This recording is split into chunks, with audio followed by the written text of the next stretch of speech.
Okay, how's it going? So it's Sunday, but I'm not going fishing.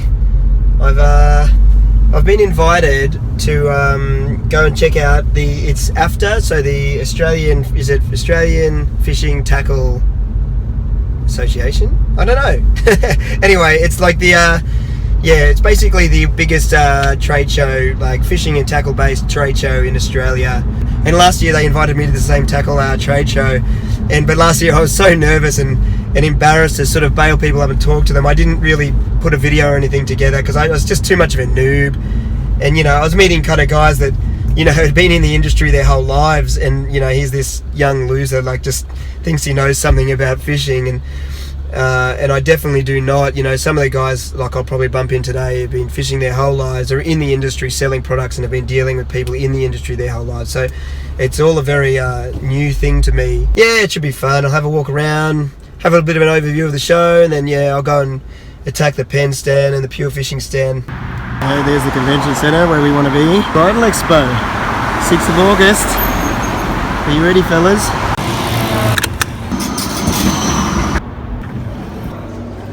Hey, how's it going, man? Sorry. Good to see you, what's happening? Yeah.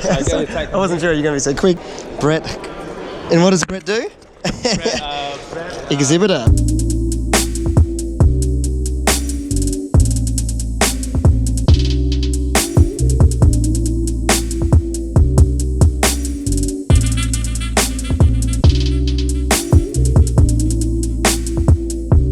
That's definitely something I should be getting more into, and I used to do quite a bit when I was younger. I grew up in Sydney doing this kind of thing, so getting into the spearfishing. I've been meaning to get a video done, but I fixed my Hawaiian sling up recently, so I might chuck a couple of pole spearing vids in first and get up to speed get the gun back in shape. I know I need new rubbers, but I think it's a pretty old gun as well, so let us know if you're keen to see some more spearfishing vids.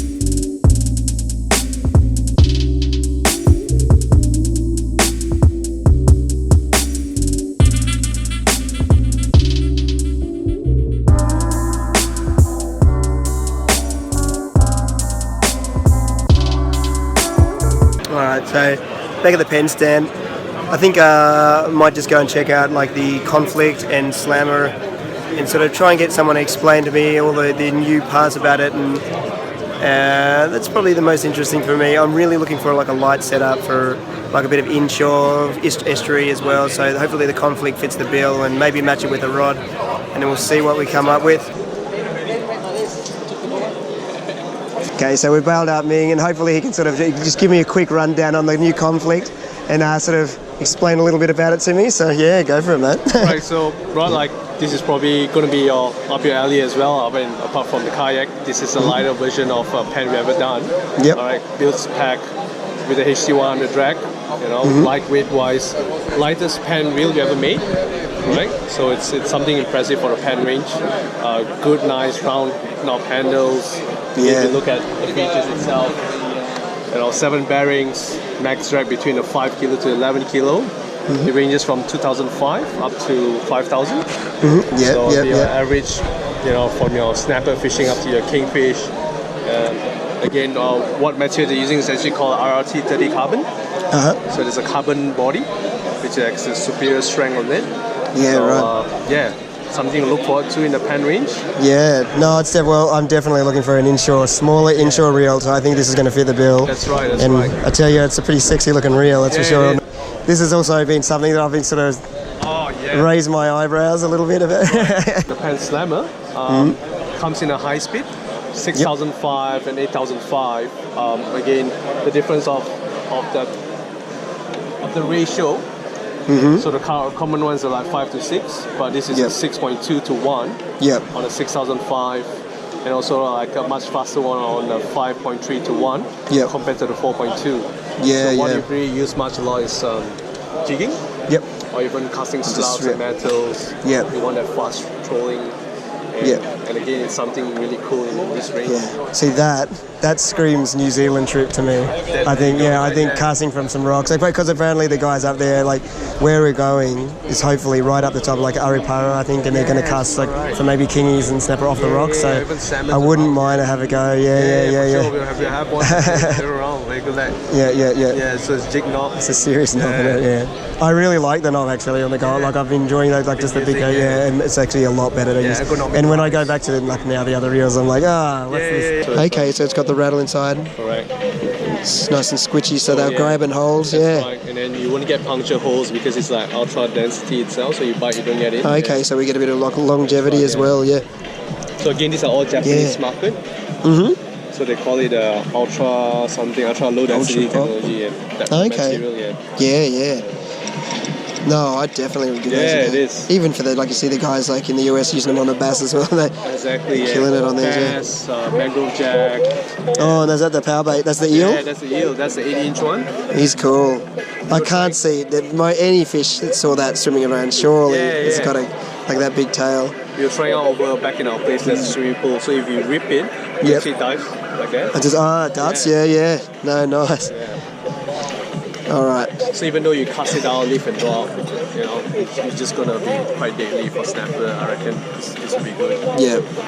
No, there's no lack of action, that's for sure. slow jigging area. So hopefully I'm going to give some of these a go. I really do like the look of some of these slow jigs, and I haven't done a lot. I've done a little bit, and everyone keeps asking me whether I do much snapper work or slow jigs for snapper and kingies, and I'm definitely keen to sort of give it a go, especially for some of the reefies over winter, so hopefully I can get my hands on some of these and we'll get into that. That was the Penn stand, or the pure fishing stand, so there's heaps of new stuff to look at and definitely some cool stuff that I'm interested in. Like, I think the most interesting things for me this then was that high-speed slammer, a smaller sort of inshore or land-based kind of conflict reel, the new conflicts coming out, and hopefully a rod paired with that. And then also just snapper season, I'd really love to try some of those slow jigging. There's a bit of an exciting new sort of development recently that I may sort of open up a whole lot more fishing for me, and it's a micro skiff. So there's a micro skiff hopefully in the works and coming for me soon, and hopefully we'll be out on that and sort of tackling some deeper water, further distance, and being able to sort of tackle multiple spots on a day. So hopefully it is going to be a pretty epic, and it's going to open up a whole stack of fishing for me. I'm just going to go cruise around the show and have a bit of a look at everyone else's stuff for a second. It's sort of hard. There's a lot more going on than just, they're not really just here to serve someone like me. I'm just here sort of making a film and mucking around, whereas a lot of the big stores are here actually buying and locking in products for their season. So it's a bit of there's definitely an important side to it all that sort of I just get in the way from. So anyway, we'll go and have a look at more of the show and we'll get back to it. Okay, so we just left the show, just sort of walking away from a bit of traffic. It's pretty noisy up there and windy. There's a bit of water down here, so it's a nice place to sort of finish up. See if we can see a fish. But that was fun. It was good to go through all the gear and sort of see some of the cool things that I reckon I might be interested in soon.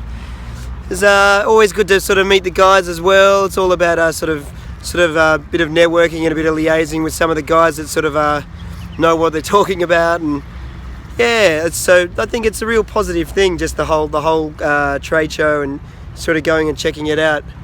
Definitely felt more comfortable than last year as well. Sort of felt like I had a reason to be there, like I was saying earlier, and had something to offer. Got to sort of do a couple of those interviews and talk about some of the gear with them, like head to head in front of the camera, which was really nice, because last year there's no way I was sort of game to do that. I've definitely got something out of it, and hopefully they gave me a nice big thick catalogue, so I'm going to go through there and have a look at some of the the choice items that I think I'll really be able to use coming into this year. Hope you enjoyed this video. I hope it wasn't too I know obviously something like this is going to be pretty brand heavy and sort of showing a lot of the things that I use, but like I said before, they're the things that I actually do use. That I'm not plugging anything in particular.